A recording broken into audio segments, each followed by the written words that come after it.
자, 안녕하세요. 박성필입니다. 자, 오늘 EM 플러스 보도록 하겠습니다. 자, 어제 공시가 두 개가 같이 나왔었습니다. 자, 일단 하나부터 먼저 보자면, 자, EM 플러스 롱타입 각형 배터리 그리고 드라이 전극 양산 설비에 투자를 한다라는 내용이었습니다. 자, 일단 각형 배터리라는 것은 들어보셨을 텐데, 이 롱타입은 그냥 단순히 크기가 2배 정도 되는 기존 각형 배터리보다 크기가 큰 배터리입니다. 자, 근데 이게 국내에선 처음이라는 것이 중요하겠죠. 주식시장에서 세계 최초라던가 또는 국내 유일, 국내 최초, 자, 이런 것 하나하나가 그냥 제로가 됩니다. 각형 배터리다, 뭐 이것도 이거겠지만 뭐 최초, 유일, 뭐 이런 것이 제로가 된다는 거죠. 자, 그리고 이 롱타입 각형 배터리는 주요 고객사 중 하나인 삼성 SDI로 들어가겠죠, 당연히. 자, 그래서 내용을 한번 보면은 총 139억 규모의 2차전지 설비를 투자를 한다. 자, 기존 각형 배터리 대비 2배 큰 롱타입 각형 배터리 설비를 마련을 한다라는 거죠. 자, 그리고 이와 함께 습식 공정 대비 원가와 운영 비용을 획기적으로 줄일 수 있는 드라이 전극 양산 시설에도 선제적 투자를 단행한다. 그리고 이렇게 뒤에 보면은 뭐 EM 플러스는 드라이 전극 제품과 관련해서 해외 자동차 메이커와 공급 등을 논의 중이다 라고 되어 있습니다. 자, 이 드라이 전극이 뭔지를 알아야겠죠. 뭔지를 알아야 우리가 투자를 할 겁니다. 자, 드라이 전극은 차세대 전극 제조 기술인데, 자, 일단 2차전지 제조 과정 중에 전극의 건조 과정은 필수입니다. 근데 이 건조 과정은 가장 큰 면적과 에너지 사용량을 차지하기 때문에 2차전지 설비의 투자 규모를 키우게 될 수밖에 없었죠. 그래서 울며 겨자 먹기로 많은 비용을 투자해야 했던 부분인데, 이 드라이 전극은 일단 양극재와 바인더를 건식으로 혼합한 뒤에 금속박에 코팅하는 방식입니다. 그러니까 쉽게만 좀 말씀을 드리자면 이 건조 과정이 필요가 없는 겁니다. 그래서 에너지 소비량 자체를 10분의 1로 줄일 수가 있습니다. 그래서 테슬라도 주목하는 기술이 드라이 전극이고요. 이 드라이 전극 기술은 쉽게 말씀드리면 가장 많은 비용을 차지하는 부분을 없앨 수가 있는 겁니다. EM 플러스는 습식 공정 대비 원가 운영 비용을 줄일 수 있는 드라이 전극 양산 시설에 투자를 하고 있다는 거죠. 자, EM 플러스는 이 드라이 전극 제품과 관련해서 뭐 해외 자동차 메이커와 공급을 논의 중 이렇게 되어 있었는데, 자, 이 말은 뭡니까? 수주가 예정되어 있다는 거죠.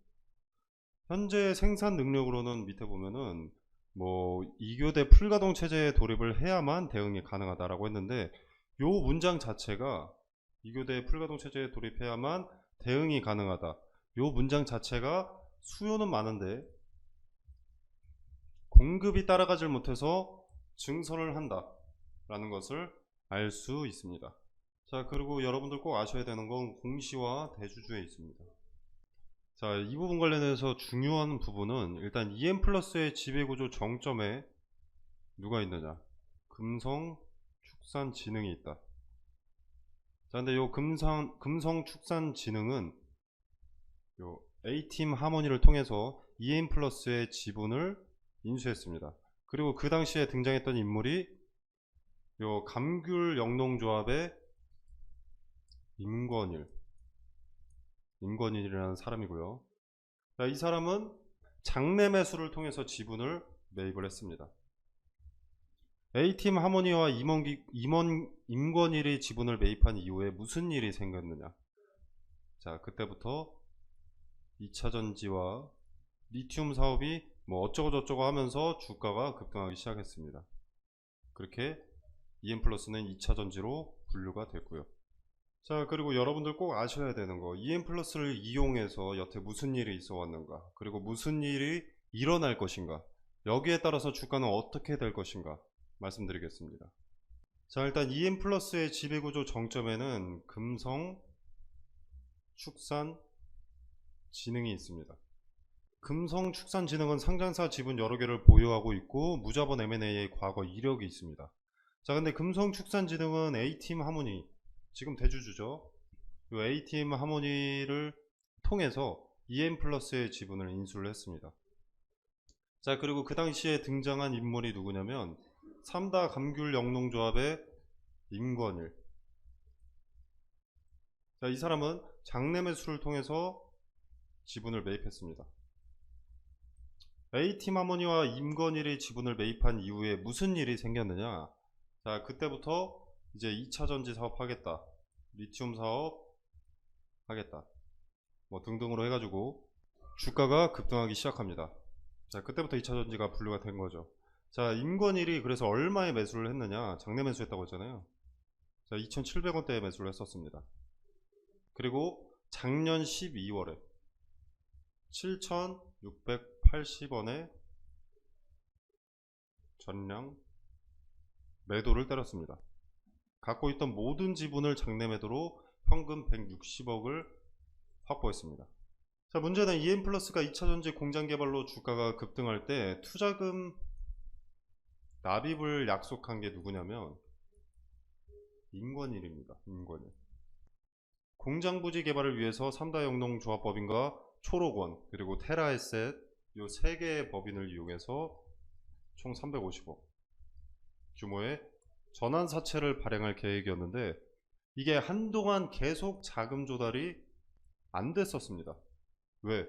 장내 매도했고 약속한 놈이 없어졌으니까.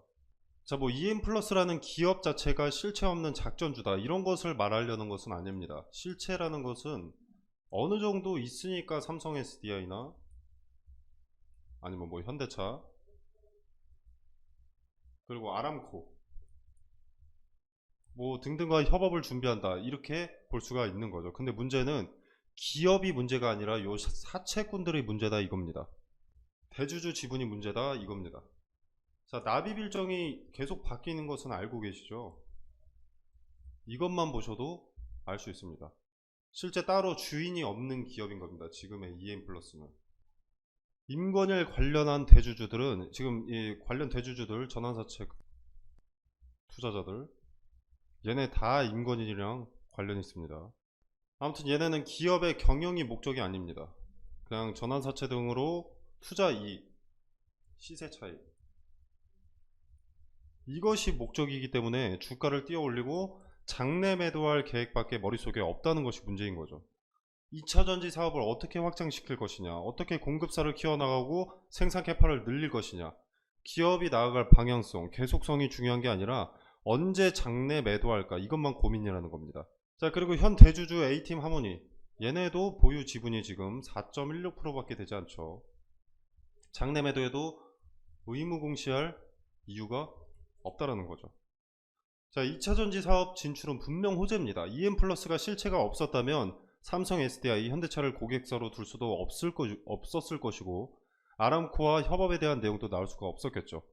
그래서 2차전지 관련해서는 주가에 긍정적인 요소가 될 것이 맞는데 주인이 없는 기업이라는 게 문제입니다. 전문 경영인이 아니라 사모투자조합 사채꾼, 기업의 존망은 관심도 없고 투자로 차익만을 바라는 주체가 대주주라는 것, 이것이 문제라는 겁니다. 자, 그리고 최대 주주의 지분이 고작 4%밖에 되지 않는다, 의무 공시를 할 필요조차 없는 지분을 갖고 있다면 자, 적대적 M&A라던가 또는 무자본 M&A의 희생양이 될 수 있습니다. 언제든지 열려있는 겁니다. 지금의 EM플러스는. 자, 일단 적대적 M&A는 뭐냐, 일단 EM플러스의 동의 없이 기업을 인수합병하겠다 할 수 있다 라는 겁니다. 대주주 지분율이 낮기 때문에 일정 비율 이상의 지분을 사들이면 그냥 EM플러스의 주인이 되는 거죠. 그리고 사들여서 뭐 하느냐, 비싼 값에 다시 매각하는 겁니다. 기업을. 자, EM플러스의 성장성이 실제로 돋보인다면 이 적대적 M&A가 들어옵니다. 무조건. 그리고 비싸게 다시 팔 때는 누군가의 피해가 생깁니다. 개인 투자자에. 자, 그리고 나서 이제 이 무자본 M&A는 뭐냐, 자, 말 그대로 돈 없이 기업을 사들이는 건데 기업 인수 과정에 자기 자금으로 하는 게 아닙니다. 자기 자금 위주가 아니라 차입 자금, 쉽게 말하면 빚으로 인수를 하는 겁니다. 자, 근데 웃긴 거는 이 자체로 불법이 아닙니다. 합법입니다. 그러니까 더 위험한 거죠. 자, 그리고 무자본 M&A는 통상적으로 기업 인수자가 정상적인 경영을 위한 목적이 아니고 단기간의 시세 차익을 위해서, 똑같죠? 요 단기간의 시세 차익을 위해서 뭐 허위 사실, 허위 공시를 한다던가 아니면 시세 조종, 조종 등의 이 불공정 거래를 할 가능성이 상당히 높습니다. 그리고 외부에서 빌려온 자금 말고도 인수 대상 기업의 자산, 그러니까 EM 플러스의 자산을 이용하는 요 무자본 M&A가 더 위험합니다. 자, 적대적 M&A나 무자본 M&A나 대부분 인수자의 시세 차익을 위해서 진행이 되는 것이기 때문에 불공정 거래로 의심을 만약에 받기 시작한다. 그러면 그때는 어떻게 되냐면 매매 거래 정지, 그리고 상패, 이쪽으로 가기 때문에 개인 투자자들의 피해가 막심해지는 겁니다. 자, 그래서 상당히 애매합니다. 기업이 하는 사업 내용 자체는 상당히 좋은데 주인이 없어서 적대적 M&A나 무자본 M&A 등 기업 사냥꾼들에게 열려있다라는 것이 애매합니다. 사업 내용 자체는 매력이 높은데 동시에 요 지분율과 대주주 그리고 CB 발행, 이걸 봤을 때는 또 리스크도 엄청나다라는 거죠. 매력과 리스크가, 메리트와 리스크가 둘 다 높은 종목입니다. 자, 그리고 현 주가를 봤을 때 좀 크게 보겠습니다. 자, 그래서 제가 말씀드리고 싶은 건 방망이는 일단 짧게 쥐어야 된다. 자, 단기 관점에서 봐야 된다는 거죠. 자, 시간이 가면 갈수록 EM 플러스는 리스크가 천천히 올라갑니다. 전환 청구 기간이라는 게 있으니까요. 자, 어쨌거나 제가 말씀드리지 않아도 여러분도 인지하고 있는 부분일 텐데 간과하고 있는 부분이 있을 겁니다. 자, 언제인지 특정할 수는 없지만 EM 플러스의 전환사채 투자자들은 시간이 지나면 장내 매도한다는 것은 절대 변하지 않습니다. 그래서 단기 관점에서 매매를 하면 현재는 드라이 전극이라던가 각형 배터리 등의 호재 재료가 나온 상황이기 때문에 수익을 가져가서 리스크가 커지기 전에 빠져나갈 수가 있는 겁니다. 자, EM 플러스의 투자 매력과 리스크, 시소 게임을 한다라고 생각을 할 수가 있습니다. 놀이터에 있는 시소 아시죠? 이런 식으로 있다라고 하면은 현재는 투자 매력이 어느 정도 올라와 있는 상황이고 리스크가 그렇게 높진 않은 상황이라고 판단을 할 수가 있겠지만 시간이 가면 갈수록 투자 매력도는 내려가고 리스크는 올라갈 겁니다. 동시에 같이 갈 수는 없습니다.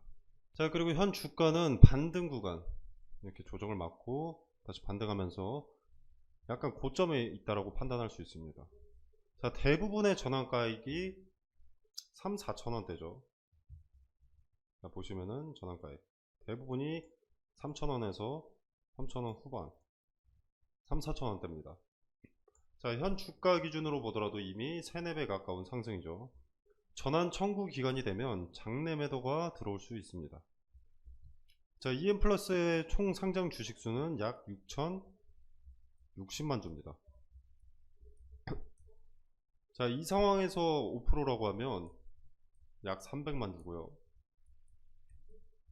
자, 전환 청구권 행사로 이제 신규 물량들이 상장돼서 그 물량들이 상장 주식 총수에 포함이 되더라도 전환 가능 주식수를 보면 5%를 넘을 것이 단 하나도 없습니다. 이것도 의도된 수랭인 거죠. 장내 매도에도 의무 공시할 필요가 없는 정도의 물량만을 취급하고 있는 걸 겁니다. 자, 그리고 이제 날짜를 한번 보면 자, 전환 청구 기간, 전환 행사 가능 기간이 있습니다. 자, 현재 당장 나올 수 있는 것은 요 5월 14일 18회차 그리고 여기 20회차죠. 그리고 나서 이제 한 달 뒤에 나올 수 있는 물량 바로 요 19회차와 21회차입니다. 뭐 나머지는 뭐 연말이나 내년이기 때문에 당장 걱정할 필요 없는 물량이고요. 전환사채 수익을 위해서 더 올리려고 할 텐데 자, 당장 매도에도 3, 4배 수익이기 때문에 이것도 가능성이 높다라고 볼 수는 없습니다. 자, 그래서 현재도 리스크는 점점 커지고 있는 상황이라고 볼 수가 있겠고요. 자, 장내 매도의 의무 공시도 없기 때문에 개인 투자자들은 눈뜨고 당하는 꼴이 되는 겁니다.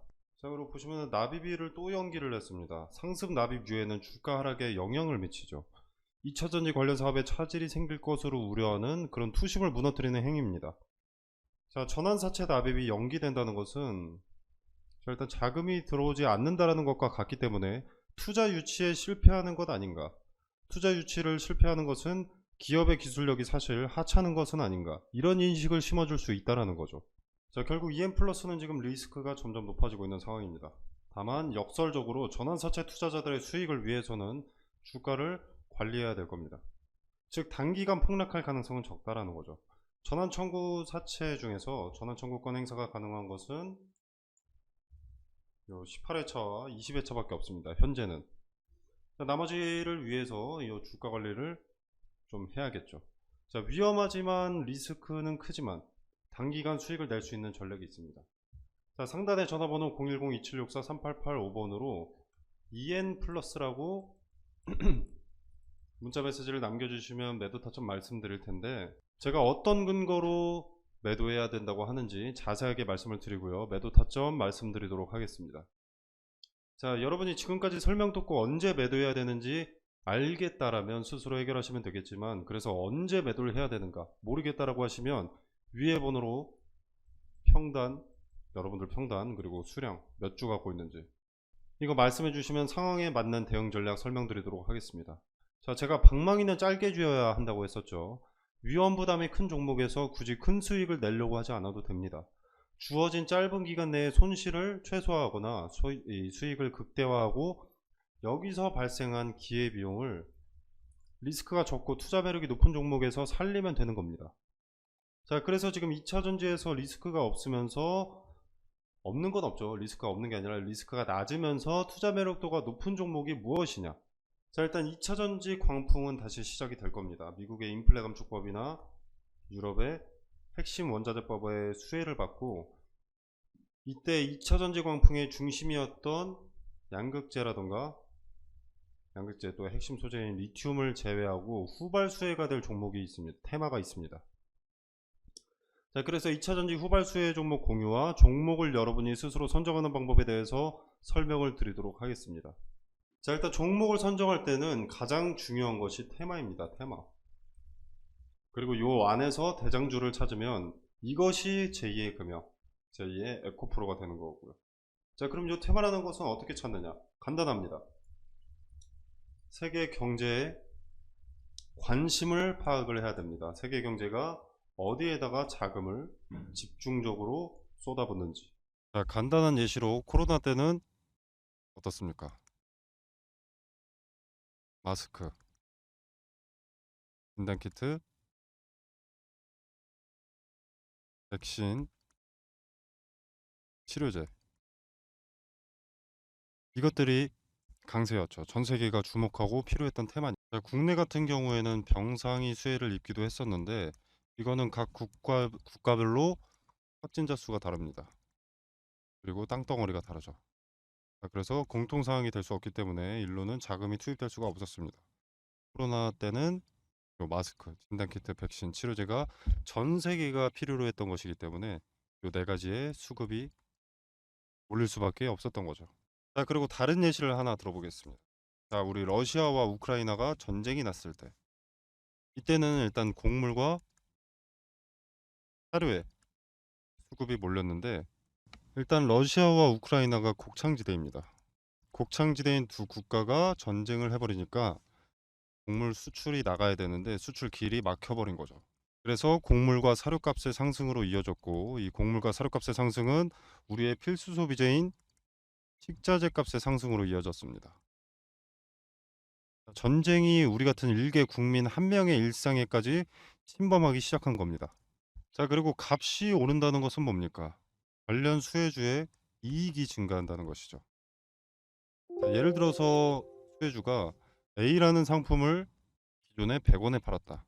자, 그럼 이 100원도 마진이 남으니까 이렇게 파는 걸 텐데 만약에 예를 들어서 400원이 됐다. 그러면 4배나 오르는 거죠. 자, 이렇게 이익이 오른다는 것은 뭡니까?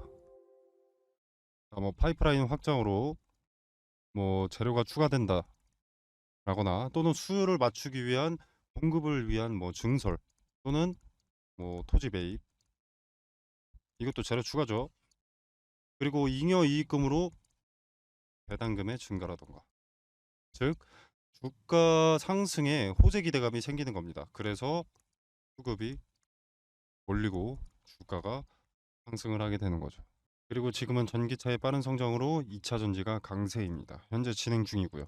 자, 지금 인플레이션 감축법 세부 지침을 변경을 했었죠. 원래 세부 지침이 변경되기 전에 인플레 감축법이 뭐였냐면, 중국에서 뭔가를 만들기 위해서 광물을 들여온다. 그럼 너네 전기차 보조금 지원 못 해준다. 이거였습니다. 자, 근데 세부 지침이 변경되면서 뭐 중국이나 인도네시아에서 광물을 받는 것까지는 오케이. 대신 FTA 체결국에서 50% 이상 가공을 해라. 그래야만 전기차 보조금 혜택을 지원해 줄 수가 있다. 이렇게 세부 지침을 변경한 겁니다. 자, 그래서 지금 수면 위로 떠오른 것들이 바로 원자재 가공 기업들이죠. 대표적인 수혜주이기 때문에. 자, 그래서 2차 전지의 구성을 일단 보면 대표적으로 양극재, 음극재, 전해질, 광박, 분리막 뭐 이렇게 있습니다. 자, 근데 양극재라던가 요 전해질 같은 경우에는 이미 많은 폭등을 했죠. 그리고 언론의 수혜 기업들이 노출이 되어 있습니다. 이미. 인플레 감축법 세부 지침이 처음 변경됐을 때 대부분의 투자자들이 무슨 생각을 했냐면, 그러면 당장은 2차 전지, 그중에서 비중이 높은 양극재의 핵심 광물 리튬이 강세니까 리튬 가공업체가 수혜를 보겠구나 하면서 리튬 관련주만 좀 부각이 됐었지만, 요 음극재라던가 동박, 분리막은 관심을 못 받고 있습니다. 여기서 누가 대장주인지만 찾아내면 양극재를 제외한 음극재, 동박, 분리막은 먹을 게 차고 넘친다라는 거죠. 2차 전지는 양극재만 있다고 되는 것이 아니기 때문에 인플레 감축법에 뒤늦게라도 수혜를 보게 된다라는 겁니다. 자, 그리고 최근에 일부 증권사들에서 2차 전지에서 수급이 이동될 것이다. 제약 바이오라던가 로봇, AI, 반도체 일로 수급이 이동될 것이다. 이런 얘기들을 좀 하고 있는데, 일단 전 세계적으로 2차 전지에는 수백조 단위의 투자가 진행이 됐습니다. 앞으로도 수백조가 넘는 규모의 투자가 예정이 되어 있고요. 자, 무슨 말입니까? 제약 바이오로 수급이 옮겼다. 로봇, AI, 반도체로 수급이 이동됐다라고 하더라도 이미 투입된 자금이 너무 크기 때문에 단기간 내에 로봇, AI, 반도체로 수급이 다시 몰릴 수밖에 없다라는 겁니다. 자, 이때도 양극재만 그리고 전해질만 관심을 받게 될까요? 그 두 가지가 2차 전지의 전부가 아닌데. 자, 종목은 이런 식으로 찾는 겁니다. 미리 많은 물량을 확보한다면 큰 돈이 되는 거죠. 자, 그리고 지금 미국의 인플레이션 감축법 때문에 주가가 이렇게 움직이는데, 유럽의 핵심 원자재법 이것도 당연히 주식시장을 뒤흔들 핵심 내용이 됩니다. 자, 기존의 2차 전지 점유율 전 세계 1위가 중국 기업 CATL입니다. 자, 근데 미국의 인플레이션 감축법이나 유럽의 핵심 원자재법이나 둘 다 중국을 겨냥한 법안이기 때문에 여기에 대한 반사 이익을 국내 기업이 받게 된다는 겁니다. 한국 기업에게는 다시 없을 기회가 되는 거죠. 자, 그러면 국내 기업들 물 들어올 때 노를 저어야겠죠. 당연히 사업 내용에 더 박차를 가할 수밖에 없습니다. 자, 무슨 말이냐? 자금을 더 많이 투입할 수밖에 없다는 겁니다. 2차 전지 사업 관련해서. 이 말은 호재들이 앞당겨진다라는 거죠. 그리고 기업이 빨리 성장하게 되는 것이고, 자, 기업의 빠른 성장은 더 빠르게 기업의 가치가 올라간다는 것이고, 가치가 오르면 어떻습니까? 주가는 자연히 오르죠. 그러면 개인 투자자인 우리한테도 기회가 되는 겁니다. 그래서 지금은 머뭇거릴 때가 아닙니다. 자, 지수의 영향을 잘 받고 변동의 폭이 가장 크면서 시총이 상대적으로 무거운 대장주죠. 대장주들을 제가 1차적으로 검열을 해놨습니다. 그리고 기업의 재무상 혹시라도 나중에라도 악재가 반영될 것이 있는지를 확인을 해놨습니다. 그리고 뭐 전환사채나 신주인수권 부사채로 장난치는 기업인지 파악을 해뒀고요. 최대 주주들의 과거 이력에 대해서도 좀 조사를 해뒀습니다. 그리고 인플레 감축법의 수혜를 받기 위해서는 국내에서 가공하는 기업이면 전혀 상관이 없는데, 만약에 주거래 업체한테 가공을 받아서 온다라고 하면은 FTA 체결국인가 이것도 중요하기 때문에 이 부분까지도 체크를 해뒀습니다. 자, 전 세계 시장에 관심을 받고 있는 대한민국의 2차 전지 기업 수혜 종목 공유드리도록 하겠습니다. 상단에 010-2764-3885번으로 종목이라고 두 글자만 문자 메시지로 보내주시면 됩니다. 그럼 제가 체크해 놓은 이 종목 리스트, 2차전지 후발 수혜 종목 리스트 보내드리도록 하고요. 제가 수혜 종목 공유 드리는 게 돈 받자고 하는 것이 아닙니다. 그리고 여러분한테 수혜 종목에 대해서 매수가나 매도가를 따로 말씀드리는 것도 아니고요. 그냥 정말로 움직이는지 지켜만 보셔도 됩니다. 매수하고 안 하고는 여러분의 자유지만 종목을 선정하는 방식이라도 조금 알아가셨으면 하는 바람입니다.